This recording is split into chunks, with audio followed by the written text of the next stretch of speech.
और विपक्षियों का यहाँ पर सफाया हो जाएगा और विपक्षी में कोई सामंजस्य भी नहीं है। 2600 2500 रुपया देंगे, माँ बहन सम्मान योजना और क्या क्या बोल रहे हैं, इतना हम पेंशन देंगे, इतना यूनिट माफ़ करेंगे। अरे भाई, आप होते कौन है? माननीय नीतीश कुमार फिर चलाएं, फिर हम डिप्टी सीएम बन जाए, तो वो तो बेचारे के बौखलाहट है, उस बौखलाहट में कुछ भी बोल दे रहे हैं। क्या वो कहना चाह रहे हैं उनको खुद समझ में नहीं आ रहा है। अगर 65% आरक्षण माननीय नीतीश कुमार जी नहीं कर पाएंगे, अगर एनडीए की सरकार नहीं कर पाएगी, माननीय प्रधानमंत्री जी नहीं कर पाएंगे, तो तेजस्वी यादव कैसे कर लेंगे एक दिन के सत्र में? बिहार में सब लोग पूरा एनडीए एकजुट होकर लड़ेंगे, तो हमारी पार्टी की भी भूमिका रहनी चाहिए। नोरमा ग्रुप, जो सोचता है वो करता है। आपके अपने सपनों का आशियाना।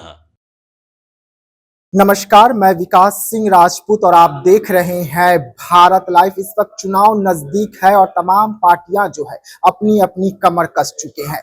चुनाव की तैयारी चल रही है, लेकिन इसी बीच में एनडीए घटक दल के तमाम जो घटक दल हैं वो अलग अलग बड़ी बैठक कर रहे हैं और आज हम पार्टी ने बड़ी बैठक की है। कई निर्णय लिए गए हैं। अहम निर्णय क्या कुछ रहा, इसी तमाम मुद्दों पर बात करेंगे। और बात करने के लिए इस वक्त हमारे साथ में खास मेहमान है, बिहार सरकार के मंत्री संतोष सुमन जी हैं। स्वागत है सर। धन्यवाद। आज बड़ी बैठक हुई है हम की, क्या कुछ इस बैठक में उपलब्धि रहा, क्या कारण रहा, क्या कुछ यहाँ से गुरु मंत्र दिया गया है? देखिए, हम लोग की पार्टी ने सभी विधानसभा में प्रभारी नियुक्त किया है और उन सभी प्रभारियों का एक कार्यशाला समझ कहिए, और उसमें बहुत विभिन्न मुद्दों पर चर्चा हुई। सबसे बड़ा जो इशू था हम लोग का, जो संगठन को कैसे मजबूत किया जाए। और आज सोशल मीडिया का ज़माना है, डिजिटल मीडिया का ज़माना है, तो डिजिटली हम कैसे अपने आप को मजबूत करें, कैसे सोशल मीडिया पर भी हमारी बात को आनी चाहिए, कैसे काउंटर अटैक जो विपक्षियों को द्वारा किया जाता है उसको काउंटर अटैक करना चाहिए, कैसे जवाब देना चाहिए।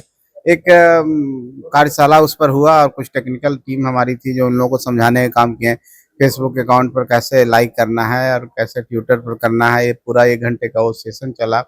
उसके बाद संगठन को कैसे मॉनिटरिंग करना है, कैसे उसका हम लोग को फीडबैक देना है और किन स्तर पर मीटिंग करना है, कब करना है, जूम के माध्यम से भी करना है, पंचायत अध्यक्ष के करना है, बूथ कमेटी को करना है, और ये सब चीज़ों पर विस्तार से चर्चा हुई। ट्रेनिंग दिया गया, उनसे पूछा गया कि आपको कोई अगर दिक्कत है तो हमको बताएं। फॉर्मेट एक डेवलप किया गया, फॉर्मेट के माध्यम से हम लोग को जो उनके माध्यम से जो सारा मॉनिटरिंग इवैल्यूएशन रिपोर्ट जो होता है वो आएगा। तो एक बढ़िया कदम है हम पार्टी के द्वारा उन लोगों को तैयार करने की हम कोशिश कर रहे हैं सभी विधानसभा में, जहाँ पर बिहार में सब लोग पूरा एनडीए एकजुट होकर लड़ेंगे, तो हमारी पार्टी की भी भूमिका रहनी चाहिए। हमारे जो प्रभारी जो आज सीख के जाएंगे, उनके द्वारा जो हमें फीडबैक प्राप्त होगा, निश्चित तौर पर आने वाला समय में चुनाव में हमको मदद मिलेगी और ये मदद हम अपने सहयोगियों को और अपनी पार्टी को भी मजबूत करने में हमको फ़ायदा होगा और हम सहयोगियों को भी फ़ायदा पहुंचा सकते हैं। इसी सिलसिले में आज एक कार्यक्रम था और एक सफल कार्यक्रम सफल हुआ है और आने वाला समय में ऐसे बहुत सारे कार्यक्रम हम हर स्तर पर, प्रमंडल स्तर पर, जिला स्तर पर, प्रखंड स्तर पर करने जा रहे हैं। आप कह रहे हैं कि तमाम जो घटक दल हैं उसका सहयोग हम पार्टी करेगी, लेकिन आप ही के गठबंधन में यानी कि एनडीए में अलग अलग बयान निकल कर सामने आ रहे हैं। कल 2 शक्ति प्रदर्शन बिहार में देखने को मिला, एक चिराग पासवान ने किया, दूसरा उपेंद्र कुशवाहा ने किया। उपेंद्र कुशवाहा बड़ा बयान दिए हैं, आपको मालूम नहीं होगा, उन्होंने कहा है कि हमें कम आंका जा रहा है। ऐसा मत सोचिए, आप जो दिखा रहे हैं, मीडिया कर्मी जो दिखा रहे हैं कि 5 सीट मिल रही है, 6 सीट मिल रही है, उसे सीधा सरी से नकारा है, कहा है कि हमें बहुत सीट मिल रही है। अब देखिए, इस पर मैं ज़्यादा टिप्पणी नहीं करना चाहता हूँ, इतना ही कहना चाहता हूँ कि अभी सीटों का कोई बंटवारा नहीं हुआ है और सीटों पर कोई चर्चा घटक दलों के बीच में नहीं हुई है। और जब इस तरह की कोई बात नहीं हुई है तो इस पर कोई बयान देना हम समझते हैं कि प्री मैच्योर है और इससे बचना चाहिए। जब भी बातें होंगी तो उस समय हम लोग सम्मानजनक तरीके से बैठ करके सारी बातों को अपने स्तर से या पार्टी के स्तर से और गठबंधन के स्तर से उसको समाधान कर लेंगे और जब हो जाएगा तो आप सबको भी हम लोग बताएंगे, निश्चित तौर पर बताएंगे। 65% आरक्षण के मुद्दे को लेकर तेजस्वी यादव ने सीएम नीतीश कुमार का इस्तीफा मांगा है। कह रहे हैं कि अगर आपको एनडीए में रहते हुए नहीं हो पा रहा है लागू, तो आप इस्तीफा दीजिए, 1 दिन का विशेष सत्र बुलाइए, हम लागू करवा कर एनडीए को दिखाएंगे। अब क्या वो कहना चाह रहे हैं उनको खुद समझ में नहीं आ रहा है। अगर 65% आरक्षण माननीय नीतीश कुमार जी नहीं कर पाएंगे, अगर एनडीए की सरकार नहीं कर पाएगी, माननीय प्रधानमंत्री जी नहीं कर पाएंगे, तो तेजस्वी यादव कैसे कर लेंगे एक दिन के सत्र में? बहुमत है क्या उनके पास? सरकार के मुखिया हैं क्या? वो मुख्यमंत्री हैं क्या? प्रधानमंत्री हैं क्या? तो सपना देखते रहते हैं और सपने में वो कभी प्रधानमंत्री बन जाते हैं, कभी मुख्यमंत्री बन जाते हैं। इसका तो साफ तौर पे जाहिर हो रहा है ना संतोष सुमन जी कि नीतीश कुमार मतलब एनडीए का पाला छोड़कर महागठबंधन में चले आए, तभी ना ये होगा। ये भी तो एक सपना ही है ना। अभी तक उनको अपने उस सपने से निकले नहीं। उनको लग रहा है कि माननीय नीतीश कुमार फिर चलाए, फिर हम डिप्टी सीएम बन जाए। तो वो तो बेचारे के बौखलाहट है, उस बौखलाहट में कुछ भी बोल दे रहे हैं। वो तो ये भी बोल दे रहे हैं कि हम अगली बार 2600 रुपया देंगे, माँ बहन सम्मान योजना, और क्या क्या बोल रहे हैं, इतना हम पेंशन देंगे, इतना यूनिट माफ करेंगे। अरे भाई, आप होते कौन है? जनता जिसको आशीर्वाद देगी, जनता जिसको पसंद करेगी, जनता जिसको लाइक करेगी, वो न कुछ करेगा जनता के लिए। और जनता के लिए एनडीए की सरकार अभी है, एनडीए की सरकार करेगी और हर तरह से काम कर रही है, सभी समाज के सब वर्गों के लिए कर रही है। तो वो तो खाली वादे कर रहे हैं और वो स्वप्न में जी रहे हैं, माया जाल में जी रहे हैं। उनसे निकलने कहिए उनको। मेरी शुभकामना है कि भाई आप मेहनत कीजिए, मेहनत कीजिएगा तो निश्चित तौर पर आपको कुछ ना कुछ सीख मिलेगी और वो सीख आपके जीवन में आगे तरक्की का रास्ता प्रदान करेगी। लेकिन अभी कुछ नहीं है, अभी अंधेरा है उनके सामने।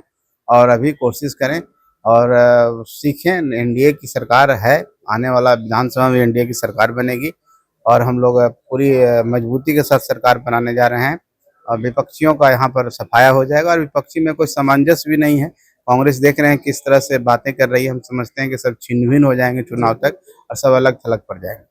आखिरी सवाल रहेगा, चिराग पासवान का कहना कि मैं बिहार विधानसभा चुनाव लड़ूंगा, उन्होंने शाहबाद से जनता पर छोड़ दिया है। जनता फैसला करे कि चिराग पासवान कौन सी सीट से चुनाव लड़ेंगे और लड़े कि न लड़े, ये जनता पर छोड़ा गया है। क्या लग रहा है कि अगर जनता उन्हें कहेगी, पार्टी कहेगी, तो चुनाव लड़ जाएंगे? ये तो डिसाइड माननीय चिराग पासवान जी को करना है। उनकी बातों से अंतर्द्वंद झलकता है मुझे।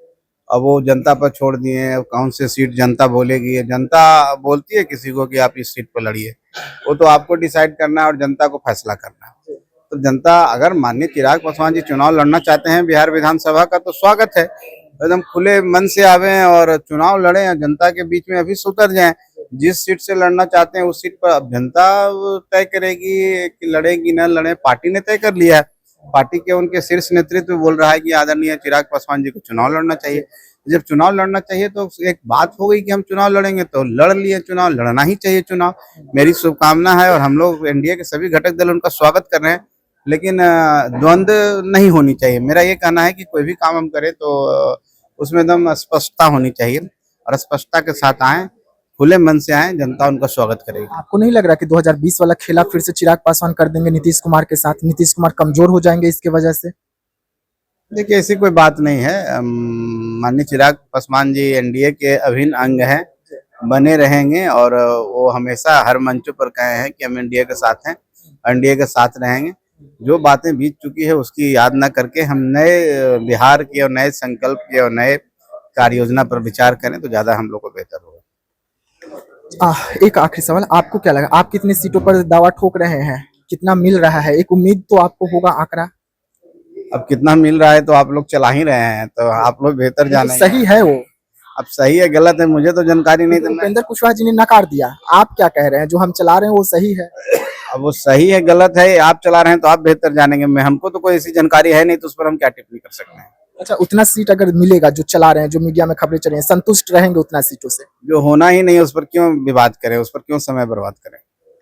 चलिए, तो संतोष सुमन जी थे, तमाम मुद्दों की जानकारी दे रहे थे। जो इस वक्त सीट शेयरिंग पे पेच जो एनडीए में फंसा हुआ है, उसको लेकर भी उन्होंने साफ तौर पे कहा कि अभी सीटों का बंटवारा नहीं हुआ है, बंटवारा हो जाने दीजिए, फैसला आ जाने दीजिए। तो वहीं पर चिराग पासवान को लेकर भी उन्होंने बड़ी बात कही कि चिराग पासवान जो कहते हैं उसमें कहीं ना कहीं कुछ छिपा हुआ है। अब वो जनता पर छोड़ रहे हैं, अगर चुनाव लड़ना है उनको तो जनता से क्यों पूछ रहे हैं, चुनावी मैदान में क्यों नहीं आते हैं। तो ऐसे तमाम खबरों के लिए रहिएगा भारत लाइव के साथ, दीजिएगा इजाजत, धन्यवाद। वीडियो पसंद आई और वह बिहार के राजनीति और बिहारियत से सरोकार रखेनी तो सब्सक्राइब बटन दबा के चैनल के सब्सक्राइब कर ली। ओजे एगो घंटी बा, ओकरा बटन दबा देला से कुल सटीक और मारक खबर रुआ मुफ्त में मिल जाई।